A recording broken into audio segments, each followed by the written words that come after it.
All right, and here we are with chapter 2 of Pema Chodron's book, Welcoming the Unwelcome. And chapter 2 is titled, Does It Matter? With a question mark. This evening, our wonderful Patricia Leffler she is in the Nashville area. She's one of our board members for One Love Spirit Center, and she's going to lead the show this evening. Those of you who are watching, thank you for being a part of this by YouTube or by Facebook. Thank you for being engaged with it. Those who missed being in person in the meeting, at least this gives you an opportunity to keep up with what we're doing at your leisure. So Patricia, if you will, take it over. Yes. Thank you so much for the intro, Pastor Jay. I've been really enjoying these book clubs, and it's just, for me, it's like a confirmation that I'm on the right path. And on top of that, I get more gold nuggets to help peel that onion layer. So as we get started here, let's go ahead and start off with a prayer. Mm-hmm. So if you want to close your eyes. Dear Creator, we're so grateful for this day. We're so grateful for this evening to be able to gather. We're grateful that we're able to peel off the onion layers, and whoever joins us this evening or watches this evening, we see their onion layers being peeled off wherever they are in their own life. So in the name and after the nature of the one who said, Father, I thank you that you hear me and you hear me always. Amen. And so it is. Amen. Thank you. Thank you. Thank you. So, does it matter? Chapter 2, absolutely. And, it's been, with this book, the spiritual leaders and teachers that have been in my life, they've come to help us and empower us to overcome our suffering and to live a life of peace, fulfillment, joy. And for me, I always like to reflect on how far I came or where I've come from. And I'm excited because of where I've come from, where I'm going to see myself, a better version of myself. And, last week, Pastor Jay was talking about, starting off with a broken heart. And there was something that I wanted to share, but I'm like, excuse me, not just yet. And, with the coming and finishing the book, Braving the Wilderness with Brene Brown and being vulnerable, I've decided to be open to say some of the things of my past, because, you kind of think, well, should I talk about that? Should I not? And, I'm just going to pre-apologize. I'm going to shock you guys just a little bit. However, the hope is somebody hearing this that have gone through some of the crazy stuff I have can say to themselves, wow, if Patricia went through that stuff and she seems pretty happy and, got a fruitful life and she's enjoying life and loving life, I can too. So I wanted to throw that out there. So in chapter 2, Does It Matter? And for me, the chapter is more, it seemed like it was more talking about the 20% of how we respond to life. And what I mean by 20%, some of my spiritual teachers have taught me the 80-20, the universal law. We're 80% responsible of what happens to us and 20% responsible of how we respond to things that happen to us that's out of our control. So when we ask, does it matter? Whenever we ask, and this comes from the book, whenever we ask ourselves the question, we see how many aspects there are in the situation. There's so many little avenues that you can go down and to research and see where a certain action will take you. Then she talks about how then we start appreciating how interconnected we are to the rest of the world, and how thought patterns can lead us to a whole series of consequences. Am I causing harm to myself or others? Am I going to make the situation worse or better? So, so does it matter? The young Patricia, when triggered, acted like a bull in a china shop. Self-righteous, ego. I created more pain and destruction for myself and others. And luckily I had a mentor in my life that said, hey, listen, you have the power to change. You can change those habits. neurons that fire together, wire together. You can start breaking it apart and adding things in there that helps you with your highest good and everybody else's highest good. So does it matter? Absolutely. Absolutely. Also some of my spiritual teachers, what they've taught me is here's yourself. To rise above and have your higher self observing yourself, and then taking yourself to the next level, being the observer that's observing you, which this is a little deep. I'm still working on this. However, when you become the observer of observing you, the stress kind of melts away. You're able to discern, you're able to look at what is going on and make better decisions for a better outcome. Now, there was something else that I wanted to say. My mentor would say, you could take a piece of gum, you could steal notepads from the office, and nobody would ever catch you. But the observer that's watching you knows everything. And so, you can call it karma, you can call it what goes around comes around, comes around. Regardless, for me, what has kept me on the straight and narrow and things that didn't matter, it's like I saw myself observing myself. And when I even thought about, well, I'll just take one of these things. I mean, they're not going to matter, an extra pen or whatever. But it got to the point where I'm like, I see myself and that doesn't look pretty, And it goes with other things too, when you observe yourself yelling at somebody or getting upset, it's like, okay, the observer is seeing that. And so I guess for me, it makes it easier to change. And I guess, and that goes into the next step of, being kind to yourself and patient with yourself. What'd you say, Jim? And others. Be kind to yourself and others. Yeah, right. Yes. Let's see here. So as far as if I can raise, yes. Can I raise my hand right there? Most of the time, I think, and possibly even all the time, that someone is unkind to others, it's because of their lack of kindness to their own self, their lack of love for their own self. It's just an out picturing of what they see internally. Yes. And that's another caveat, because treat others like you want to be treated. If you don't feel like your worth is up there, then so you treat yourself like that and you treat others like that. Yes. Jim, do you have anything as far as, does it matter? Do you have, or Barbara? Well, from my newfound peace that you're aware of, probably, I became more aware of myself and my actions. And the response of that was, I get back what I give. Usually I get back what I give, reciprocating process, so it pays to be nice, usually. It does. And I have to believe whatever you give out comes back to you at least tenfold. And for the fun of it, sometimes I affirm 100-fold. So, yes. I made a notation here. In the book, she said something about,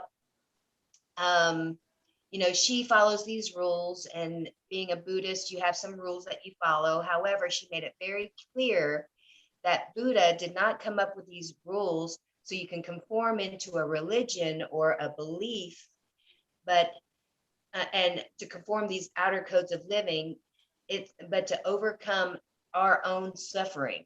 So I think it's really great, because sometimes we get into these rituals of, oh, I've got to pray 5 times a day. Oh, I've got to get baptized. You've got to be dunked in water, out water, all these rituals. And I had a spiritual leader that said, those spiritual leaders aren't to change your outer, it's to change the inner. And if a certain ritual helps you become a better person and help enrich your inner, it's great. But if you're dependent and desperate on changing the outer, that's why you're doing, okay, I'm doing all these rituals. Okay, God's going to let me have the house I want now because I prayed 5 times a day and I went to church every Sunday. And you know what I mean? So I just wanted to throw that out. Buddha did, the fact that Buddha said, make sure these rules are not so you can conform, but just to become a better person and to help change the enter.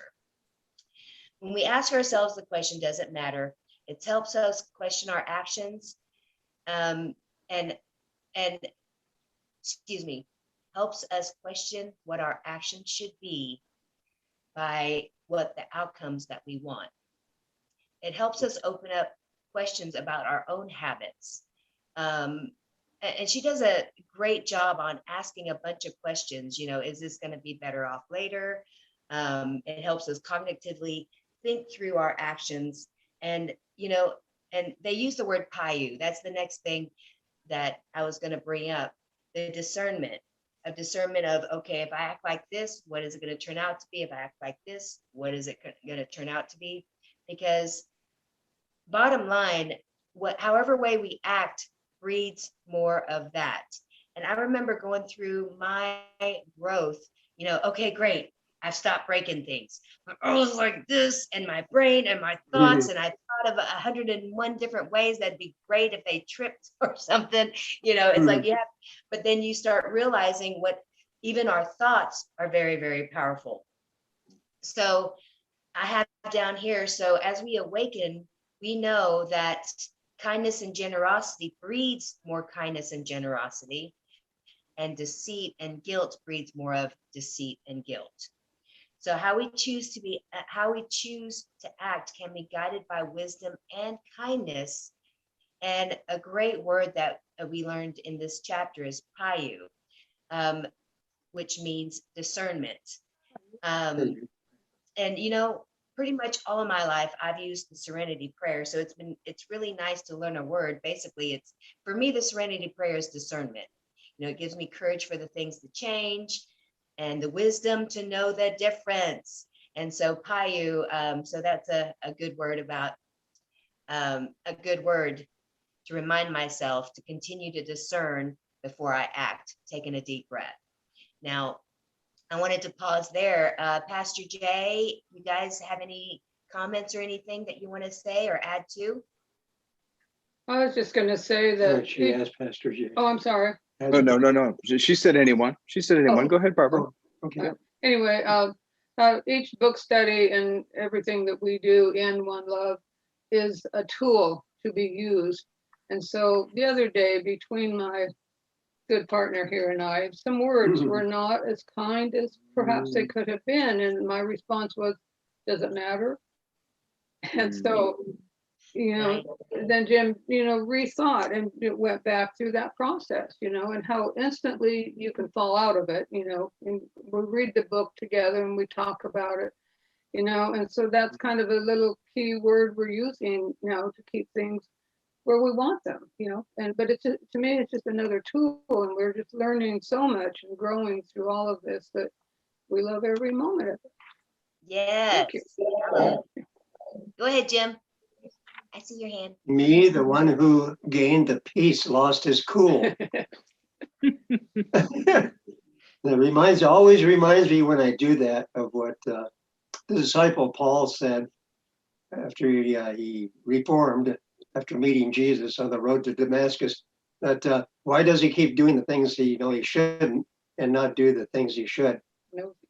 And I realized, even he was human and had his problem of staying in the peace that he had gained. So yes, I have an excuse. I have an excuse for losing my cool once in a while. So. Yeah, I hear you. The times that I do, sometimes I'm like, damn it, all that money I spent out there behind the freaking window, but it's usually not as bad as it was, Patricia, 20 years ago. Now, Jim, there was something that I really, really appreciated you saying at the in-person service. You had gotten up and you had said something about, you went your growth, you went from, hating or disliking Hitler so much and then moving beyond that and saying, well, why is he like that? I can dislike and not agree with his actions, strongly disagree. However, I can still see his soul and love his soul. I think Payu and the Serenity Prayer it has helped me kind of discern. It's like, okay, hold on, hurt people, they're acting out of character or whatever it is, and at least bring that compassion in.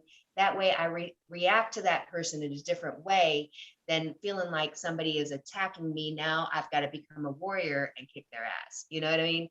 Or cut their Right. jugular with my tongue. You know, when I was younger, I was really good at that. It's like I got the last word in.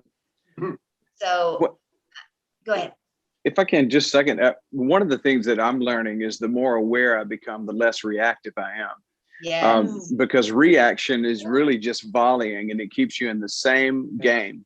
But response is the power that we gain, the ability to respond in those situations. And one of the things I appreciate about Siddhartha was, yes, if you look at it from the outside and you see the noble truths and you see the path of the Bodhisattva, and you look at all of the different concepts that you can look at it and you can see the rigidity in it.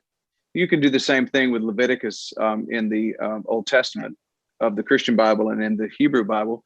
You can see that in the writings of Paul, even because, you know, Paul struggled a lot with his own internal war. And he said, the thing I go to do, I don't do, and the things I should do, I end up not doing those. And he said, this body of sin, one of the things that I noticed that he says there, he essentially separates himself from the human expression and he becomes the observer in his own writings. And he talks about observing the one who's apparently programmed to do the things he's doing. One of the things I liked about this chapter was when she went to brain science about it.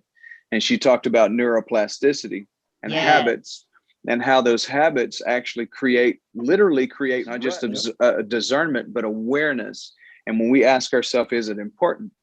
We're inquiring of the human who is living 95% of the time from the unconscious mind that's been programmed, and only 5% of the time from the part of the brain that is able to create new. We're inquiring of this vessel, this human vehicle.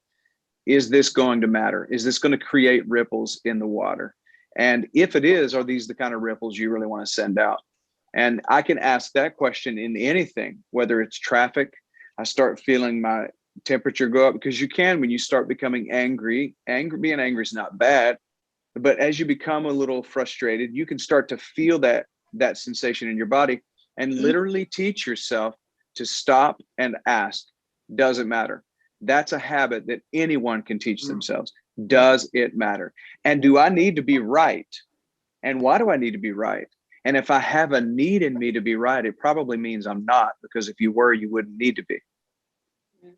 Well, Yes. You know, Jim's got that hand up. I Jim, do you want to say? Go ahead, sir. just thought of that. I have a need to be right from my culture, my ego. Yes. We taught, hey, you don't meet the mark unless you're right. Yes. Right makes you great and successful and everything else that we're taught. Yeah. I was going to say too, that looking from above at yourself, I've also applied that to looking at others and try to see where they are. You know, are they stuck in a rut? You know, and where I'm coming from, and then I just say, you know, just say, okay. Right. So I definitely have overcome my. What'd you say? No. Do it now. I've definitely overcome my road rage. You know, when you stop and you think, it's like, you know, they might be late to, you know, they're about to have a kid, or they've got an emergency, or they're ever, you know, and stopping just for a second. And then whenever I point my finger, I like doing this. You have three fingers pointing back at you. It's okay. The car cut me off. Have I ever cut anybody off? Yes. And so right there, it gives me, and then I ask myself, how would I want to be treated if I'm the one who just did it? So I came up with the gift of 5 seconds. You know, I don't know this person. However, I'm going to give them a gift of 5 seconds where I slow down and just let them cut me off and just let them do what they're doing. And so I think now what goes around comes around, and this energy that I send out, I mean, I can't remember the last time somebody tried to sideswipe me or hit me from the back. I feel like I've got this protective bubble around me that is like more of an offensive, I've got to get to the goal and give them the gift of 5. So anyways, if that helps you, give whoever it is, that a-hole that cut you off, the gift of 5 and bless them away. And it seems like it comes back around when I need to change lanes. It's like, hey, come on in. Thank you. I have a great driving experience now, but go ahead, John. Well, no, that's what I was going to say too. If you slow down and take your time, and if you're patient in those moments, they can't actually cut off someone who is given them space. So the cutoff stops. Like you can't steal from someone who's given to you. Sometimes I'll have somebody say, I'm going to steal that pen from you, and I'll say, here's the pen. Now you don't have to steal it. Because you get to the place where you really do shift the whole thing. They didn't commit the sin of stealing, and you realized you didn't own anything. So it was a wonderful moment for everybody. It's a great ebb and flow. And once we get filled with compassion and we become awakened to actual kindness, not just niceness, you can be nice and not recognize the kinship, which is the root word for kind, is kin. You can be nice and not recognize the fact that you are connected and interconnected with every living being on the planet. Mm-hmm. Yes. Sounds logical. Yes. And, I think she really really try to get through our.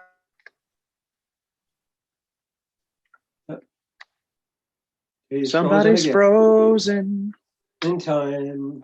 Look at the pose too. It's like, bringing it to you. Could have been better. You froze. There you are. Okay. Now we see you. All righty. And you're back. Ooh, okay. Yes. So anyways, the seeds, everything's a seed. Every thought is a seed. So the universe, didn't really tell you, oh, that's bad or that's good. It'll just say, your wish is my command. You're kind, I'll bring you more kindness. You're generous, I'll bring you more generosity. You're grateful, I'll give you more things to be grateful for. So that's pretty cool in itself. In the book, it says maintaining Payu helps get into a state of peace sooner than later. And it helps us get to a point of acting with kindness to where we can overcome suffering and bring things down to a peace instead of putting fuel to the fire. Any other final thoughts about that before I get into this next part? No, I love that you pointed out that when you plant those seeds, whether they're positive or negative, the universe just says, I'm going to expand what you've planted as long as the earth remains. Seed time and harvest will continue according to the Torah. And that's the way this earth existence works, is through the be not deceived. God is not mocked. Whatsoever you sow, that shall you also reap. You can't sow a row of corn and end up with watermelon. So don't be upset if corn comes. That's the seed you put in the ground. So that's really important for us to know, that I don't know that we get what we want or what we don't want as much as we get what we are, because as we present what we are to the universe, it expands that and brings more to us. So thank you for pointing that out. Yes. And Pastor Jay can tell you guys that I'm constantly reflecting. I like to see my growth. I like to see where I've come from, because sometimes you're in a place where you're like, man, it feels like I'm not getting anywhere. But when you see your whole life or the past 20 years, you see a huge growth. And one of the ways for me, whenever I hear yelling or when I see bullying or the underdog taken advantage of, I get triggered. And of course, like with most people, your triggers are usually developed as a child. My broken heart had started when I was as a child, feeling helpless, scared, unwanted, abandoned, angry, and because of my experience as a child in my 20s, I'll tell you a story about 8th grade. I was a warrior for Jesus. Okay. And when you're messing with a Korean that started Taekwondo at the age of 5, who's got that attitude, watch out. My poor first. Anyways, my mother, a Jesus warrior. Jesus warrior. I was like this Wonder Woman, just not on my watch. You know what I mean? Just So, as I remember as a child, my mother had this beautiful long hair down to her ankles. And I saw my father entangle his hand in her hair and rub it in broken glass. I remember that moment feeling so helpless, so scared, so angry. And then as a 4-year-old, I remember trying to put intestines back in my puppy because my dad did whatever because of a jealous rage. He committed suicide on Christmas Day when I was 8, and going through abandonment issues and things like that. In middle school, my mom shared with me that night we were supposed to die, not him, that we were supposed to die. He had been threatening that he was going to kill us. And that night, mom had had enough. And she said that she put me and my brother to bed, and she took a sleeping pill and slept on the floor between us and said a prayer. God, I'm done. I'd rather be up there with you, living in peace, and instead of down here, hell on earth. So the next morning we get up and my mom asked me to wake my dad up. I go in the room. Well, he had a silencer. He took his own life. So right then I went from abandonment to holy crap, he wanted to kill us, and then, okay, so it's all good because God took him instead of us. So I have this abandonment issue at the same time, this anger, all men suck, and in the 8th grade, I just had this, there was a sophomore football player. I was in the 8th grade with my friend. He tried to take advantage of her, tore her dress. She got away from him. Since he didn't get any, he started spreading rumors about her being a slut or whatever. Well, that angered me very much. I called him, challenged him. He came to my house. He approached me. I did a spinning crescent kick, busted his nose. It was done. And because he didn't want everyone to know an 8th grader busted his nose, it stopped. I just remember thinking, I don't have to say anything to anyone because I have already agreed to him since he's going to stop. But the 2 buddies that he had told everybody that an 8th grader busted his nose. Anyway. An 8th grade girl too, for that matter, right? Yes, he was a half taller than me. And so I just remember a David and Goliath moment. And I'm like, dude, not on my watch. And anyways, but that was the Patricia a while. It's like, even though I was a warrior and I love myself the way that I'm a doer, whenever I see something happen, I go in there. I just know that, up until like the age 25, I did it in a destructive way. And then when I started opening up to, okay, there are better ways to handle things, and about 4 weeks ago, I was at Music City Center in Nashville. I coach a competition squad, and we had competition there.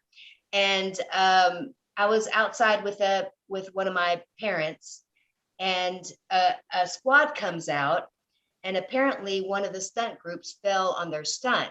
Well, the coach was just yelling at him full force, blah, spit was coming out. I mean, I would have labeled that disgusting. Disgusting. And my trigger, I just turned around, and there was probably about 50, 100 people there. And you could tell there were some parents were caught, started noticing what was happening. Well, for me, the first thing that goes through my head is that scared little girl. Then I remind myself I'm no longer that scared little girl. And then I remind, okay, not on my watch. So I started walking over there, and he was still in the process. And I was going around talking to each parent. Now, this next part, I know I need to work on because I'm like, excuse me, is this your squad? I go, do you realize this is verbal abuse? I can hardly believe that I'm sitting here witnessing this. He must have a small penis or something for him to act like that and treat little girls like that. So I went around to several people saying the same thing. This is verbal abuse, right? He must have a really small ass penis to treat girls like that. And I even went up to a kid that was on the squad. I'm like, is this your squad? I go, just so you know, this is verbal abuse and this is not cool. I go, your coach must have a really small penis to act like this in front of me. Anyway, so I kept on bringing up the small penis thing, okay? And anyways. Now, Patricia, you've just said on this program, you've just said penis about 10 times. So okay, so I walk off. Where's your 5 thing rule? 5-second rule. 5 seconds. So I walk off and I see a parent approach the coach with the squad. So I decided to back her up, and I go up and she turns around and said, this lady thinks the same thing. And I'm talking to the squad. I said, what I just witnessed was verbal abuse, and that's not cool. And the lady goes, yeah, cheerleading should be fun. And some of the other girls on the squad was like, it is fun. He's an awesome coach, da, da, da, da, da. And I said, I'm sure he's a badass. He's an awesome coach. However, what I just witnessed was verbal abuse. And sir, if I ever see you do that again, I will turn you in. After I walked away from that, I decided to find out who owned this gym. It was a mega gym. They had 25 squads there.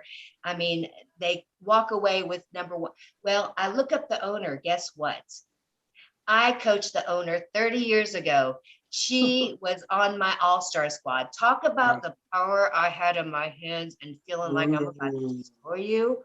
Well, Stephanie, the girl that I taught for, said, sit on it, sit on it, sit on it. And of course, my serenity prayer.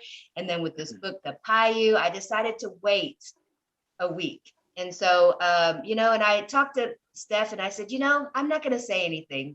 And Stephanie goes, I'm glad you're not, because this squad, everybody they have a reputation of how they treat their cheerleaders. And it's already gotten to Katie. She goes, he probably has a reputation of small penis. So anyways, it's like, I don't get it. What'd you say, Jim? I don't get it. I've been around the block a few times, I don't get it. Okay, go ahead. Well, as far as which part did you not get? Oh, no, he was kidding. He's being sarcastic. Oh, okay. You're not used to my humor yet. That's okay. So right there, I knew my Payu was, I've done enough. Huh. I've planted seeds in the whole squad.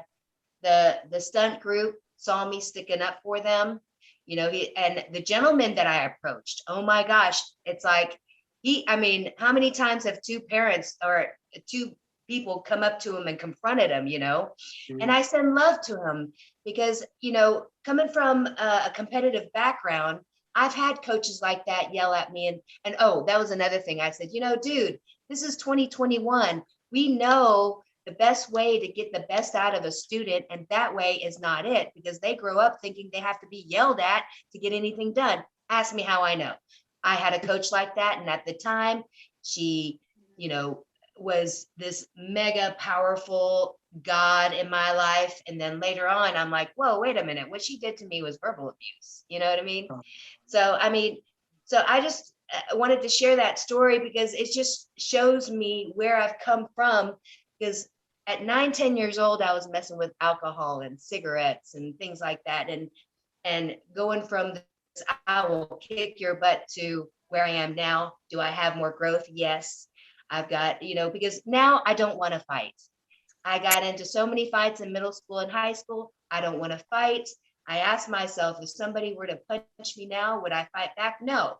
However, I still have an issue with, if I see somebody hitting a child or a dog, I would get involved somehow. I haven't figured out the peacefulness to do that, but I guess when that happens, not being reactatory, going through the thing and creating win-win situation. My attitude now is, I don't care if I'm wrong every time, as long as the highest good is happening for both parties, win-win. So that's the victory in it all. And the last thing I wanted to say was, bottom line, good news. Those habits can be broken. So when something triggers you, instead of breaking a dozen glasses, you can experience Payu or the serenity prayer and create a better outcome for yourself, and find ourselves enjoying life more than ever. And you'll also notice that every time that you work on it, the habit becomes easier now. like for the Mhm. traffic with me. It's like the minute it's like, oh, okay, go. I mean, no anger whatsoever. I don't even get close, not even irritation. Okay, Jim, see you. Your turn. I agree. I agree fully, but that will never work with me because I have one Yeah, one more. small penis. Being recorded. Excuse me for You're on telling the candid truth. camera. Hey, Hey, TMI, TMI, TMI. the ain't truth that does a not hurt me. blessing? The truth does Do not you- La hurt la la la la la la. Exactly. me. It works Well, for me. So. I do love how this whole chapter really starts to speak to dealing with blockages in your pathway, in your peace, blockages in your unconscious and your conscious state, blockages that keep you from reaching this state of enlightenment. I like how this whole chapter really, with just a simple question, does it matter? And does it matter can go in several different directions. Is what I'm about to say, does what I'm about to say build up or tear down? Does what I'm about to do build up or tear down? Does it make the situation better, or does it throw fuel on the fire? And it may not matter to me, but does it matter to the other being or beings I'm interacting with? I like the story she shared from Trungpa Rinpoche, which was her teacher, where she said he gives an example of looking down and seeing a fly on your leg. You may Yeah. remember reading that part. And it has reminded, just reading that story a few years ago when I first got this book, has reminded me, and I've even taught my kids this, that, me growing up, I mean, a fly, if it was bugging you, you did everything you could to kill it. My grandmother had 5 or 6 fly swatters all over the house. And for me, now I look at it and I love how the story says, instead of feeding that aggression within you, that you can simply, if it lands on your wrist, you can actually lay your hand down right next to it and it will fly away. Without taking its life, you can just lay your hand down right next to it and it is guaranteed to fly away. You don't have to actually kill it. It's not going to live very long anyway. You think about the lifespan of a fly, I think, 24 hours. Isn't that right? After it leaves the larva and becomes a fly, it's only going to fly around for like 24 hours. You're going to be around for however many more years you're going to be around. Why would I need to feed that aggressive side? And I like that she ended up with saying it turns into a small way of becoming more open-hearted, more open-minded. In other words, freeing yourself. And Yes. I like how these little steps of asking myself, does it matter? Does it matter to them? Does it matter in the grand scheme? And that little inquiry brings me one step closer to real, actual freedom. Yes. Divine Yes. inspiration. Yes. Mm-hmm. And it's pretty cool how whenever you're in this practice of personal development, spiritual development, how you start having compassion even for the little things like the fly or a mosquito. A mosquito is just trying to feed their babies and make more babies. And I've helped a lot of mosquito families and tick families continue on. So even bees, I mean, things that I used to be terrified of, now a bee lands on me, I start talking to it. Hey, what's up? How you doing? Find any honey lately or whatever, and I really believe that they feel that energy, and they're less likely. I mean, I talk to spiders. It's like, listen, if you want to live here, you can't let me see you, I'll take you outside. I had a spider living in my car for, well, it's not the same spider because they die in a year, but I had the same, I guess they would have babies and be like, live here, this lady's nice, because it was one of those bodybuilder black spiders. They look like little bodybuilders. Well, in my other car that had almost 400,000 miles, up here where the window, there was a small hole, and that's where my bodybuilder, I called him George, he lived there. Every morning he'll come out and there was a couple of, things, webs, and I would tear it down and, and I told him, I said, listen, you can live here, but just don't fall on me. So it's like sometimes I'll bring a fly in and let the fly come in the car, or a mosquito, and he gets it for me every time. So anyways, going off that tangent, I like talking this stuff, and even Yes. and I'm okay with people hunting, and I could if I had to, but as long as there's Kroger's, nothing's gonna dye my mind. Yeah. Yeah. Well said. Well said.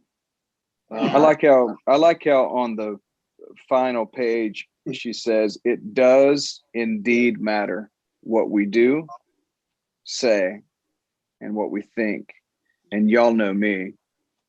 I'm going to go back to the thought is always the seed.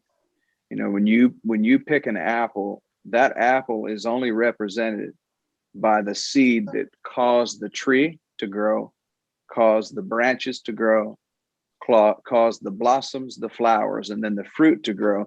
And it gave a little pipeline of nutrition, a nutritional pipeline called a stem that created that core. And then from the core came the rest of the apple. And it all started with a thought. You and I started with a thought. The creator said, I want human beings. And this is what I want. And I'm going to produce them, and I'm going to give them the ability to reproduce as well. And when I think about it, all starts with a thought. For me, that's why the inquiry doesn't matter. After I get through asking about my response to a situation, and sometimes my reactions, I ask myself, why did I feel the need though to react? What in me needed to react to that situation? And then it gives me, again, the opportunity to go back inside instead of pushing to the outside and ignoring it, or placing blame or judgment on something or someone else. I don't do the blame game with me anymore, but I do the inquiry. Yes. Yes. I'm not there yet. Hey, we're just walking each other home. Yeah, Okay. walking each other Fair home. enough. Lead the way. Kumbaya. Kumbaya. Well, Walk I with guess me. that is, huh? I said, just walk with me. Let's all walk each other home. Oh yeah. Oh You yeah. can stand my bad jokes for certain. I love you for them. I love you for them. It wouldn't be you. I can't help it. I can't help it. Yeah. You could, Love you it. can, but you just, or you're not going to, which is great. It's no fun if I do. Stop. I love it. It's part of who you are. Thank you, Well, John. should I talk about offering or giving here? I want to say, I'm going to say it anyways. How's that? Sure. Okay. Well, those of you that attended and those of you that will be watching this in the future, if you liked our program, please consider giving to us. It'll go to more programs like this. And what we are learning, what you do comes back to you, ebb and flow. What goes around comes around. So it's a win-win situation. And thank you for giving to us. And we will make sure through PayPal, Venmo, PO Box, all that jazz. Thank you. Yes. Does it matter? Yes, it does. Does. Definitely. Absolutely. And we are all manifesting We all and matter. attracting abundance and prosperity and health and wealth and wisdom. And that's what One Love Spirit Center is about, giving that message of freedom to the whole world. We are all one love. Looking forward to Freedom Farms. Yes. Farms. Yeah, Coming soon to a place near you. it's 1 million acres. I've already Wow. been imagining playing there, working around and stuff. So Think big. Think big. I'm yeah. telling you, it is fantastic already. All right, Yes. thank you. Small Thank- but mighty Thank you. tonight. Thank Yeah. you, Patricia. Thank you. And Pastor Jay, I really like this setup because I think you kind of help fill in the gaps that I might have, you just make it more of a robust presentation. So thank you. Well, I love you all. Thank you. You're all great minds. Yes. Night. Okay. So I will see Happy you guys. trails.